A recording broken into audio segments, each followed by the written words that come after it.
Prove that diagonals of a parallelogram bisect each other.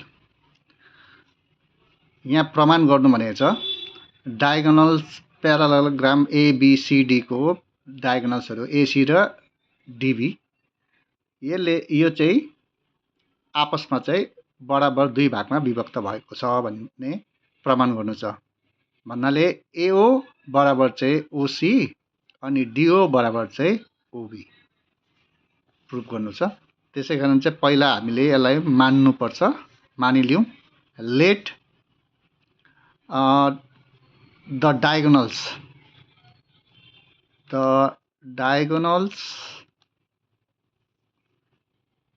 चाहिँ के हो AC and BD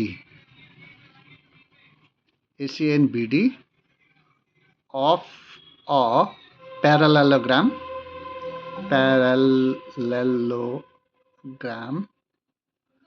ABCD चाहिँ parallelogram हो भनेर चाहिँ यहाँ हामीले मानिलियौं।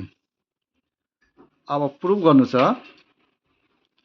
टु प्रुफ या प्रुफ दैट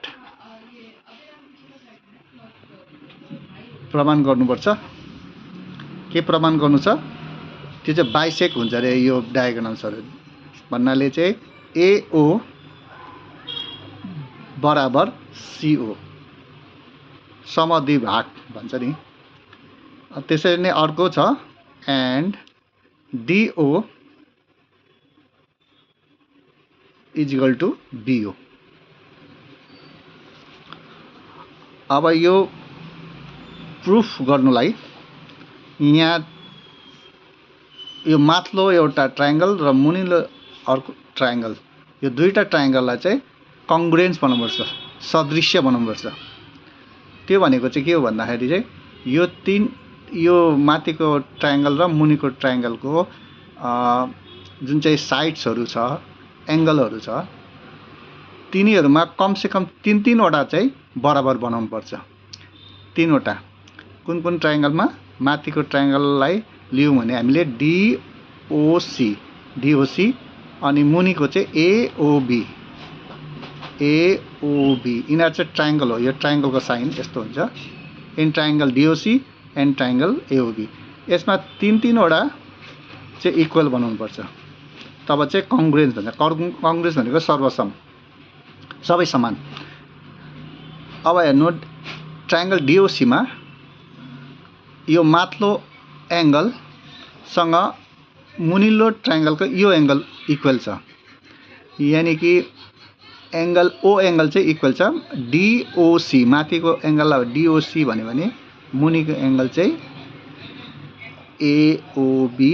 यहाँ रिजन लेख्नुपर्छ यो चाहिँ अपोजिट एंगल्स हो। अपोजिट एंगल्स आर चाहिँ इक्वल हुन्छ। त्यसरी नै अब यो एक-एकवटा एंगल त इक्वल बनाए अझै एउटा एंगल छ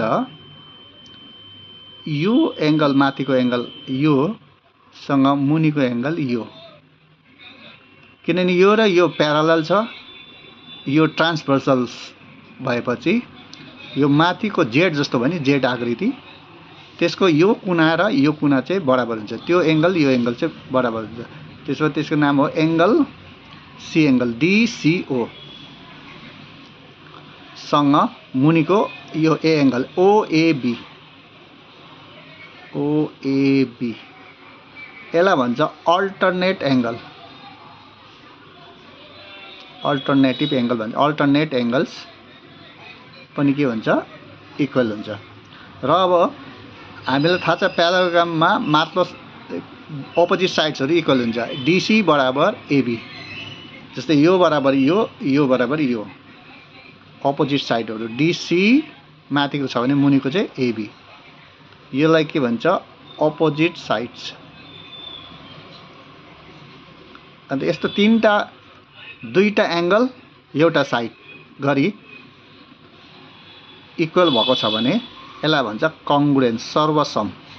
त्यो ट्रायंगल चाहिँ अब के भयो ट्रायंगल डीओसी र ट्रायंगल एओबी चाहिँ कंग्रुएन्स भयो के द्वारा बाई एंगल साइड एंगल दुईटा एंगल एउटा साइडद्वारा। अब सर्वसम भनेको कङ्ग्रुएन्स भनेको अल इक्वल, अन्त हामीलाई इक्वल के बनाउनु थियो, AO इक्वल टु CO। त्यसो भए AO इक्वल टु CO अनि अर्को चाहिँ DO equal to BO, DO equal to BO भइहाल्यो। यो कङ्ग्रुएन्स भनेको सर्वसम, सर्वसम भनेको सबै समान भन्ने बुझ्यो। तीनटा इक्वल गर्नु सक्यो भने अरू जम्मै पनि समान भइहाल्छ, यसलाई सर्वसम भन्छ। त्यसो भए साइड हामीलाई के AO सँग CO इक्वल भइहाल्यो अनि DO सँग पनि BO इक्वल भइहाल्यो। यो चाहिँ भयो देयरफोर प्रुफ्ड।